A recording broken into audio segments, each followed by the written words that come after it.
भाजपा को अब एक आदेश जारी कर देना चाहिए कि जितने भी वरिष्ठ नेता वो थोड़े दिन के लिए मौन धारण कर लीजिए। कृपया कर हाथ जोड़कर निवेदन है कि कोई भी कुछ भी ना बोले। जी हाँ, ऐसा आदेश जारी करना पड़ेगा, वरना भाजपा की फजीयत लगातार होती जाएगी। और इस फजीयत को रोकेंगे कैसे? क्योंकि विजय शाह के बाद में जगदीश देवड़ा के बाद में अब रीवा से भाजपा के विधायक हैं नरेंद्र प्रजापति। उनका एक बयान सामने आ गया है। उन्होंने कह दिया कि यहाँ पर यूएन ने हस्तक्षेप किया, उसके बाद में हमने यहाँ पर युद्ध को रोक दिया। यानी कि सीज फायर का जो आदेश आया था वह यूएन की तरफ से आया था। क्या कुछ उन्होंने अपने बड़बोले अंदाज में कह दिया और अब माफी मांग रहे, वह सुनिए।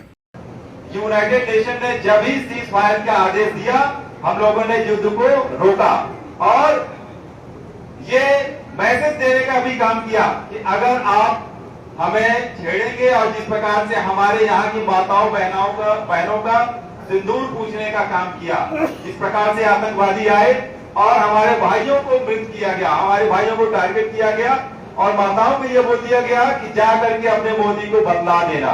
तो मोदी जी ने 14 दिन के अंदर ही पूरे विश्व को यह संदेश दे दिया कि हमें अगर आप छेड़ेंगे तो हम किसी भी देश को छोड़ेंगे नहीं, चाहे पाकिस्तान हो चाहे कोई भी अन्य देश हो।